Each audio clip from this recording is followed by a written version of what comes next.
दोस्तों सबसे पहले आज हम शुरुआत करेंगे ऑटो पार्ट्स की कंपनी के साथ, right. Auto parts and accessory में आपकी बैटरी की कंपनी भी आती है, तो हम लोग ये जरूर जानना पसंद करेंगे कि भी ऑटो पार्ट्स, जहां पे वैसे तो नेगेटिव होना चाहिए, राइट, ई व्हीकल के आने से ऑटो पार्ट की बिक्री तो कम हो जाएगी।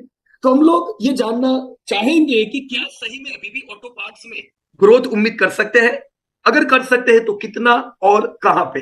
तो ये बताने के लिए दोस्तों मैं आपके भी डॉक्टर सुभाष पोंकिया को इनवाइट करूंगा, जो कि राजकोट से बिलोंग करते हैं। सुभाष भाई का अपना प्रोफेशन है वो होम्योपैथिक फॉरएवर क्लिनिक, सुभाष भाई का अपना क्लिनिक है।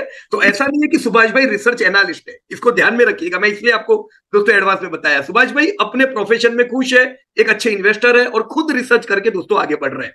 So help me welcome doctor Subhash, और वो हमारे साथ दोस्तों शेयर करेंगे ऑटो पार्ट्स इंडस्ट्री। या वेलकम सुभाष भाई, thank you. Thank you sir. Thank you Piyush sir, thank you Pradhan sir. मैं सर डॉक्टर सुभाष पोंकिया, और आज जो हम बात करने वाले हैं वो है ऑटो इंडस्ट्री के बारे में। तो ऑटोमोटिव कंपोनेंट को समझे तो यहाँ पर बहुत सारे अलग अलग स्पेयर पार्ट्स है। तो एक कंपनी सभी स्पेयर पार्ट बनाए इतना ये पॉसिबल नहीं है। कोई कंपनी टायर बनाती होगी, कोई कंपनी इंजन बनाती होगी, कोई कंपनी बैटरीज बनाती होगी, कोई कंपनी इंटीरियर या तो आउटर डिजाइनिंग पर फोकस करती होगी। तो ये सब समझने से पहले एक ओवरऑल ऑटो सेगमेंट में ग्रोथ किस तरह से 5 साल में, अगर कॉमर्शियल व्हीकल में देखें तो 5 साल में 2.9% का ग्रोथ है, प्राइवेट व्हीकल में 7.5, टू व्हीलर में 10% का, और थ्री व्हीलर में 13.9% ईयर का ओवरऑल ग्रोथ रहा है। तो यहाँ हम देख रहे हैं कि थ्री व्हीलर में ग्रोथ ज्यादा हुआ है, टू व्हीलर में उससे थोड़ा कम है, प्राइवेट और कॉमर्शियल में थोड़ा उससे कम रहा है। लेकिन अगर ऑटो सेगमेंट में तो अभी एक एक फ्यूचर का सेगमेंट की तरह से या तो फ्यूचर के चेंजेस की वजह से देखे तो ईवी एक बड़ा फैक्टर है ऑटो सेगमेंट में। तो अभी ईवी का जो कितना पेनिट्रेशन है और 28 आते आते कितना हो सकता है, वो एस्टिमेट कितना है उस पर अगर नजर डालें तो कॉमर्शियल व्हीकल का 2% और प्राइवेट व्हीकल का 1.3% पेनिट्रेशन ऑलमोस्ट 10 टाइम्स हो जाएगा। और टू व्हीलर में जो अभी 5% हो चुका है, क्योंकि काफी सारे टू व्हीलर अभी हम देख रहे हैं इलेक्ट्रिक हो चुके हैं, तो उनमें से वो 25 तक उसका उसका पेनिट्रेशन हो सकता है। और थ्री व्हीलर तो बहुत सारे, यानी कि 11% जितना पेनिट्रेशन हुआ है बाकी के सेगमेंट की कंपेरिजन में, वो 30% हो सकता है। तो यानी कि ऑटो सेगमेंट में एक एक चेंज मेजर आएगा कि रिलेटेड जब जैसे बिजनेस आएगा तो बहुत सारे स्पेयर पार्ट ऐसे होंगे कि जो जिसकी ईवी में जरूरत नहीं पड़ेगी। कुछ स्पेयर पार्ट ऐसे होंगे कि जिसकी तो उसमें भी जितनी जरूरत थी इसमें भी इतनी ही जरूरत रहेगी, और कुछ इलेक्ट्रिक रिलेटेड स्पेयर पार्ट रहेंगे कि जिसमें ईवी में ज्यादा जरूरत रहेगी। तो इनके रिलेटेड जो भी बिजनेस होगा, जैसे कि ब्रेकिंग देखो तो ब्रेकिंग तो दोनों में पहले था, उसमें भी इतना ही जरूरत है, अभी ईवी में भी इतनी ही जरूरत पड़ेगी। सेम थिंग बॉडी और चेजिस पार्ट जो आउटर लेयर या तो बाहर का फॉरेस्ट असेंबली वाइपर्स इस तरह से बनाते हैं, उसमें भी कोई ग्रोथ में चेंज नहीं होगा। जैसे उसकी इंडस्ट्री बढ़ेगी उसी हिसाब से उसका ग्रोथ सिमिलर रहेगा। लेकिन जो इंजन पार्ट बनाते थे, ईवी में इंजन तो निकल जाएगा, तो इंजन पार्ट का एकदम से उसमें एक नेगेटिव इफेक्ट आएगा। केबल्स, जितना पेट्रोल और डीजल गाड़ी में इंजन को अलग अलग केबल्स यूज होते हैं उतना ईवी में यूज नहीं होते हैं, तो उसकी वजह से केबल में भी एक इसका एक नेगेटिव इम्पैक्ट आएगा। लेकिन जो ईवी स्पेसिफिक है, इलेक्ट्रिकल या तो ट्रांसमिशन रिलेटेड जो स्पेयर पार्ट बनाती है, वो सभी कंपनियों में एक उसको एक पॉजिटिव उसको ग्रोथ मिलेगा। ग्रोथ इंडस्ट्री का ग्रोथ के साथ ये चेंज की वजह से उसको अच्छा ग्रोथ मिल सकता है। तो उनमें से एक बैटरी भी ऐसा एक मेजर कंपोनेंट है। उनमें से आज हम अमरा राजा बैटरी के बारे में बात करेंगे। और ओवरऑल अगर देखो कैटेगरी वाइज, तो इंजन कंपोनेंट 25% शेयर रखती है ओवरऑल कंपनीज का, सस्पेंशन 15% है, ड्राइव ट्रांसमिशन 14%, इलेक्ट्रिकल का भी 14% है। तो जैसे इलेक्ट्रिक बढ़ेगा तो ये कंपोनेंट बढ़ता जाएगा। बॉडी चेजिस का 12% है, कंज्यूमेबल 11, और बाकी इंटीरियर का 9% के आसपास है। तो अभी जो लिस्टेड कंपनीज है उनमें अगर देखो तो टोटल मार्केट कैप जो 7.5 लाख करोड़ के आसपास का है, उनमें से टॉप की अगर 20 कंपनीज का देखो तो इनमें बोस और मदरसन सबसे ज्यादा, यानी कि अप्रोक्सीमेटली 11% के आसपास रही थी। ट्यूब इंडिया 8.9%, सेफलर 6%, सोना कम्युनिकेशन की जो अभी एक बैटरी की कंपनी नहीं है लेकिन इन रिलेटेड अलग अलग स्पेयर पार्ट बनाती है, इसी वजह से एक नई आईपीओ वाली कंपनी जिसका ग्रोथ भी अच्छा है, और इनो मीडिया, इस तरह की कंपनी। बाकी अगर इनके अलावा बाकी 99 कंपनीज है, इसका टोटल मार्केट कैप 17% है। यानी कि जो टोटल डाउन टू अपसाइड देखो तो जो टोटल 100 कंपनीज है उससे ज्यादा मार्केट कैप तो टॉप की दो कंपनियां ले जाती है। सेल्स, इलेक्ट्रॉनिक का सेल्स के सामने सबसे ज्यादा सेल्स करती है। हमने देखा कि बहुत सुंदर अपनी मार्केट कैप में था, वो 6% सेल्स करता है, मदरसन 31% सेल्स कंट्रीब्यूट करता है, फिर भी दोनों का मार्केट कैप है, राइट। और सेम सेम थिंग अगर अगर आप देखो तो यहाँ पर टीवीएस होल्डिंग का सिर्फ 2.8% कंट्रीब्यूशन है, लेकिन यहाँ पर टीवीएस होल्डिंग का इतना ज्यादा बिजनेस दिख रहा है क्योंकि होल्डिंग कंपनी है, तो एक्चुअली इसका ऑटो का बिजनेस नहीं है, तो होल्डिंग की वजह से उसको यहाँ पर ज्यादा सेल्स दिख रहा है, लेकिन इसी वजह से उसको इतना वैल्यूएशन नहीं मिलेगा जितना बाकी एक्चुअल कंपनियों को मिलता है, राइट। लेकिन मदरसन का इतना सेल्स होने के बावजूद क्यों नहीं मिलता, तो उसकी वजह उसके अलग अलग क्वालिटी पैरामीटर्स हो सकते हैं। दूसरी एक साइड इंडस्ट्री जो 6.2% सेल्स करती है, ये भी एक बैटरी वाली कंपनी है, और फिर यहाँ पर जिसके हम बात करने वाले अमरा राजा 4.3% कंट्रीब्यूट करता है। प्रॉफिटेबिलिटी में भी देखो तो मदरसन जो इतना ज्यादा सेल्स का है, लेकिन प्रॉफिट में इतना मार्जिन मतलब मार्केट शेयर नहीं है, उस इतने छोटे सेल्स शेयर के सामने प्रॉफिट में इतना 11.7% का शेयर रखता है। टीवीएस होल्डिंग भी एक होल्डिंग कंपनी है, तो उसको भी वहां से अलग अलग जहां पर उसका स्टेक होगा वहां से उसको प्रॉफिटेबिलिटी मिलती है, और टू बी इंडिया अप्रोक्सीमेटली 11% के आसपास शेयर रखती है, और जिसकी हम बात करेंगे अमरा राजा 5.7% के आसपास है।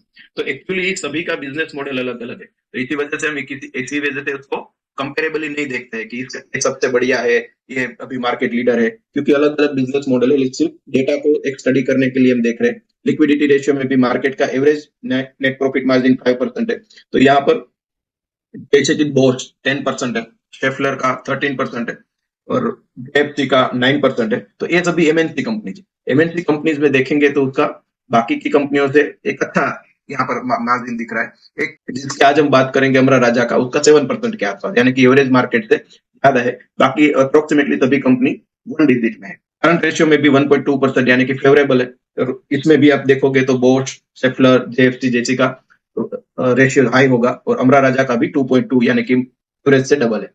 और ट्रेड साइकिल भी फेवरेबल है, इतना ज्यादा यहाँ पर इश्यू नहीं है, लेकिन ये कंपेरेबल नहीं है, तो इसी वजह से इसमें से कौन सबसे बेस्ट है ऐसा हम नहीं बता सकते, कि अलग अलग बिजनेस मॉडल की वजह से हर एक का रेशियो अलग अलग हो सकता है। सॉल्वेंसी रेशियो में भी डेब्ट इक्विटी, यहाँ इसी वजह से आपको यहाँ पर एक मेजर चेंज दिखेगा, तो जैसे कि बोश, शेफलर, जेएफसी और अमरा राजा, ये बिल्कुल डेट फ्री है। एक साइड में भी यहाँ पर 2% दिखा रहा है, यानी कि 0% टू और 1 डिजिट में उसका डेप्ट टू इक्विटी रेशियो है। लेकिन मदरसन का 77% है, इसी वजह से ज्यादा सेल्स होने की वजह से भी प्रॉफिटेबिलिटी इतनी नहीं है, इसलिए मार्केट कैप इतना नहीं मिलता है। जेबीए में 186%, तो टीवीएस होल्डिंग जिसकी हमने बात की थी उसका तो मोर देन 1000% का है, राइट। और अभी एक जो छोटा कुछ समय पहले आईपीओ आया था क्राफ्टमैन, उसका भी 85% है। तो बाकी सब चल रहा है, तो ये क्राफ्टमैन नहीं क्यों नहीं चल रहा है, या तो वो बाकी की कंपनियां क्यों नहीं चल रही है, उसके अगर आप गहरे में उसके अंदर रेशियो देखेंगे, उसका क्वालिटी देखेंगे, तो आपको कब पता चलेगा कि पीएस के सामने उसका परफॉर्मेंस कैसा है। सेम थिंग डेब्ट रेशियो में भी 57% का है, तो यहाँ पर भी आप देखोगे कि जो मल्टीनेशनल कंपनीज है उसका डेब्ट रेशियो इतना कम है। अमरा राजा का भी यहाँ पर 28% के आसपास है, राइट। आईसीआर भी इसी वजह से, जिसका डेब्ट कम है उसका आईसीआर ज्यादा है, जिसका डेब्ट ज्यादा है उसका आईसीआर बहुत लो है। प्रॉफिटेबिलिटी में भी रिटर्न ऑन इक्विटी देखो तो यहाँ पर टीवीएस होल्डिंग का 55% दिख रहा है, राइट। तो ये एलआईसी वाला मामला हुआ, क्योंकि इक्विटी ही इतनी नहीं है, तो इसी वजह से उसका रिटर्न ऑन इक्विटी थोड़ा प्रॉफिट में भी हाई दिखेगा। लेकिन बाकी अगर कंपनियां देखो, जैसे बोट है, ट्यूब इंडिया है, शेफलर है, ये सभी कंपनियां डबल डिजिट में एक अच्छा रिटर्न ऑन इक्विटी दे रही है, और अमरा राजा का भी 12% के आसपास। Return on paid up equity, TVS बहुत पुरानी यानी कि आजादी के समय से भी पहले की कंपनी है, तो इतनी पुरानी कंपनी है, तो इसी वजह से ऐसी पुरानी कंपनी लंबे समय तक होती है, तो return on paid up equity उससे ज्यादा होता है, 33 के आसपास है। बोट 49, और ट्यूब इंडिया का 69, शेफलर का 28, और यहाँ पर जब अमरा राजा का भी 41 यानी कि अच्छा है, right? और रिटर्न ऑन एसेट में भी देखो तो एवरेज तो 5% का है इनके सामने। बोट्स 9%, tube India 11%, Schaeffler 14%, Motherson Sumi wiring जो मदरसन से अलग हुआ उसका 17% है, और अमरा राजा का 9% के आसपास, यानी कि अप्रोक्सीमेटली एवरेज जो क्वालिटी जिसकी अच्छी है उसका 10% के आसपास है, लेकिन जो जिसका क्वालिटी वीक है उसी वजह से एवरेज यहाँ पर 5% के आसपास बैठता है, क्योंकि एक 19% का यहाँ पर नेगेटिव मार्जिन है, तो इसी वजह से एवरेज बिगड़ती है, राइट। तो यहाँ से कौन सबसे बेस्ट है वो तय करना मुश्किल है, क्योंकि अगर ऐसी वजह अगर आपको वो तय करना है तो आपको पीयर्स में जाना चाहिए कि अगर इलेक्ट्रिक रिलेटेड कितनी कंपनीज है, इसमें से बैटरीज कौन सी कंपनी बनाते हैं, तो अमरा राजा के सिवाय एक साइड है, एक एसबीएल पावर है जो बैटरी बनाती है, बाकी बहुत अलग अलग कंपनियां है लेकिन लिस्टेड नहीं, तो इसी वजह से हम उसको इस तरह से कंपेयर नहीं कर सकते। लेकिन हम अमरा राजा के बारे में थोड़ा स्टडी करते हैं, उसका पास्ट बिहेवियर कैसा रहा है, राइट, और उसी हिसाब से आगे उसका फ्यूचर अभी का करंट ट्रेंड क्या है और फ्यूचर प्रोस्पेक्ट कैसा रहता है। अमरा राजा का अगर 99 से देखो तो 99 से 6-7 साल तक अमरा राजा एक म्यूटेड फेज में था, सेल्स में इतना ग्रोथ नहीं था, राइट। लेकिन इसके बाद जैसे ही सेल्स में ग्रोथ आया तो कंसिस्टेंट ग्रोथ किया। फिर 2017-18 से 3-4 साल फिर से एक म्यूटेड फेज रहा, और अभी 2 साल से हम थोड़ा उसमें सेल्स में ग्रोथ दिख रहे हैं, राइट। सेम थिंग उसकी प्रॉफिटेबिलिटी में रिफ्लेक्ट होगी कि 5-7 साल से जब कंपनी सेल्स में अगर ग्रोथ नहीं करती है तो उसी दौरान उसके कुछ ना कुछ तो एक्सपेंस बढ़ेंगे, एम्प्लॉयज का सैलरी होगा या कुछ फिक्स रेंट होगा या कुछ भी, तो छोटे मोटे एक्सपेंस की बढ़ती वजह से उसके प्रॉफिट के मार्जिन टूटेंगे, प्रॉफिट मार्जिन में कमी आई। जैसे सेल्स सुधरा, प्रॉफिट में भी एक अच्छा इंप्रूवमेंट आया। फिर से इसी दौरान सेल्स में म्यूट फेज आया, प्रॉफिट भी म्यूट हो गए, और अभी सेल्स बढ़ा है, तो हम यहाँ से उम्मीद कर सकते हैं कि अमरा राजा का जो कंसिस्टेंसी वो अगर बरकरार रहेगा तो हम उसको रिजल्ट ट्रैक करते जाएंगे, देखेंगे, तो यहाँ से हम प्रॉफिट भी अच्छा आने की उम्मीद कर सकते हैं। और एक बार यही है कि इतने समय में, इतने बुरे समय में अगर 7 साल तक अगर कंपनी एक म्यूटेड फेज में रही, कभी कंपनी ने कभी भी लॉस नहीं किया है, तो इसी वजह से उसका रिजर्व भी कंसिस्टेंटली बढ़ा है और अभी 5,000 करोड़ के आसपास का है। तो इतना सब अच्छा है, तो भी अमरा राजा कितने सालों से चलता है, क्यों नहीं, राइट। तो ये सभी शॉर्ट टर्म में कोई भी शेयर किसी भी डायरेक्शन में कोई भी मूव दे सकता है, लेकिन लॉन्ग टर्म में हमेशा चलता है अपने टेक्निकल के साथ। उसका एग्जैक्ट एग्जांपल यही है। तो यहाँ पर आप देखो, मैंने यहाँ पर चार्ट को 6 मंथ कैंडल के हिसाब से, यानी कि एक कैंडल 6 मंथ को रिप्रेजेंट करती है, और जो पीछे का बार ग्राफ है वो प्रॉफिट चार्ट था, उसमें एक कैंडल 1 ईयर को रिफ्लेक्ट करती है। तो यहाँ 99 से लेके 2023 तक का चार्ट रखा है, और उसके सामने प्रॉफिट का है। तो जो समय में प्रॉफिट सेल्स नहीं बढ़ रहे थे, उसी समय शेयर भी नहीं चल रहा था। जैसे वो सेल्स और प्रॉफिट दोनों में एक पॉजिटिव ट्रेंड आया, तो शेयर ने भी एक अच्छा सा रैली किया, और एक रैली के समय उसमें वो एक और वैल्यूएशन आया, उसी समय सेल्स और प्रॉफिट में एक म्यूट फेज आया, तो वहां से करेक्शन शुरू हुआ। वो करेक्शन जैसे शुरू हुआ, लेकिन वो उसमें सुधार नहीं आया, तो करेक्शन थोड़ा डीप था। जैसे ही हम यहाँ से देख रहे हैं कि एक सेल्स में एक अच्छा इंप्रूवमेंट आया है, तो प्रॉफिट भी यहाँ से सुधरेंगे, ऐसा हम उम्मीद कर सकते हैं। तो इसी वजह से यहाँ हम सेल प्राइस में भी देख रहे हैं कि एक रिकवरी दिख रहा है लाइफ टाइम, और शॉर्ट टर्म में भी हम यहाँ पर लाइफ टाइम हाई की उम्मीद कर सकते हैं, अगर इस तरह से सेल्स और प्रॉफिट में पॉजिटिव ट्रेंड रहा तो करंट ट्रेंड कैसा है? करंट ट्रेंड में देखो तो मेजर कॉस्ट में मटेरियल सबसे ज्यादा 66.5% कंट्रीब्यूट करता है, वो 5% से बढ़ा है। लेकिन अगर करंट ट्रेंड में H1 में सेल्स, सॉरी 9 मंथ में सेल्स देखो तो 11% से बढ़ा है। जब सेल्स 11% से बढ़ा है और एक्सपेंस 5% से ही बढ़ा है, तो जो बीच का गैप है उसी वजह से उसकी प्रॉफिटेबिलिटी बढ़ती है। तो इसी वजह से प्रॉफिट यहाँ 21% से बढ़कर आए। तो H1 में 7% सेल्स था, और सॉरी Q1 में 7 था और H1 में 8%, यानी कि सेम जितना था। उसमें एक अच्छा उछाल दिखा है 11%, यानी कि हमने अपटिक देखा है। लेकिन बाकी की अगर ऑटो कंपनीज देखो तो उसमें तो कई कंपनियां तो अभी लाइफ टाइम हाई पर, मारुति लाइफ टाइम हाई पर आ गई, बजाज अपने लाइफ टाइम हाई पर आ गया, और भी ऑटो की अच्छी अच्छी कंपनियां चलने लगी। तो ये क्यों नहीं चला? क्योंकि अमरा राजा का जो मेन बिजनेस है वो ऑटो में से स्पेशली टू व्हीलर से आता है, और टू व्हीलर का ग्रोथ अभी से शुरू हुआ है। इसी वजह से ये तो यहाँ पर हमें इफेक्ट दिख रहा है, वो टू व्हीलर में जैसे वॉल्यूम में ग्रोथ हुआ, उसी वजह से जो कंपनियां सिर्फ टू व्हीलर पर फोकस होगी वो अपने लाइफ टाइम हाई के आसपास इतनी नहीं होगी। बजाज ऑटो में क्योंकि थ्री व्हीलर में इतना अच्छा ग्रोथ है, तो बजाज ऑटो इससे ज्यादा है। बजाज ऑटो का पिछले प्रेजेंटेशन का भी आप देखोगे तो भी आप उसको कोरिलेट कर पाओगे। तो यहाँ पर टू व्हीलर में जैसे ग्रोथ आया, तो यहाँ पर 11% का ग्रोथ आया। जैसे टू व्हीलर में ज्यादा ग्रोथ होगा तो यहाँ और ज्यादा उम्मीद कर सकते हैं। तो हम इस बार उम्मीद करेंगे कि कंजर्वेटिव रहते हैं 12% का एनुअल में हमें ग्रोथ दिखे। प्रॉफिटेबिलिटी हम 8% मार्जिन को कंसिडर करते हुए 26% में एक्सपेक्ट करते हैं। और एक नया प्रोजेक्ट जो आप जानते हो कि उसका भी अभी प्रोडक्शन कुछ समय में शुरू हो जाएगा, और मंगलम इंडस्ट्रीज का जो कई समय तक प्रोसेस चल रहा था वो भी ये रिजल्ट के बाद कुछ समय के बाद तो कंप्लीट हो गया है। तो ये सभी इफेक्ट हमें फ्यूचर में आते हुए देखेंगे। तो यहाँ पर क्योंकि सेल्स और प्रॉफिट में हम एक पॉजिटिव मूवमेंट देख रहे हैं और पॉजिटिव ट्रेंड देख रहे हैं, और बाकी के जो उसके फ्यूचर प्रोजेक्ट है उसमें एक हमें उम्मीद है, इसी वजह से हम ये कंपनी को आगे फ्यूचर में ग्रोथ हो सकता है ऐसी उम्मीद कर सकते हैं। और फ्यूचर ट्रेंड में भी 2023 में 10,000 था, वो इस साल 11,600 के आसपास सेल्स होगा, जो 13 में 23,000 और 35 में 41,000 करोड़ के आसपास हो सकता है। और जो लास्ट ईयर अप्रोक्सीमेटली 700 करोड़ का प्रॉफिट था, वो इस साल इटसेल्फ 873 करोड़, यानी कि सेल्स और प्रॉफिट दोनों लाइफ टाइम हाई के साथ आने वाले हैं। और 2030 में अप्रोक्सीमेटली 1,900 और 35 में 3,400 करोड़ के आसपास का सेल्स और प्रॉफिट हो सकता है। ईपीएस जो लास्ट 41 था वो एक ही साल में बढ़ के 51 हो गया, राइट। और जो फेयर वैल्यू 814 था वो अभी इस साल 1044 है। और ये इसी वजह से ये अभी बहुत अंडर वैल्यूड था, लेकिन अभी तो ये रिकवरी हो चुका है, फिर भी ये अभी अपने फेयर वैल्यू से कम है। तो इतनी अच्छी क्वालिटी वाली कंपनी बहुत कम होता है ऐसा कि अपने फेयर वैल्यू से भी नीचे मिले।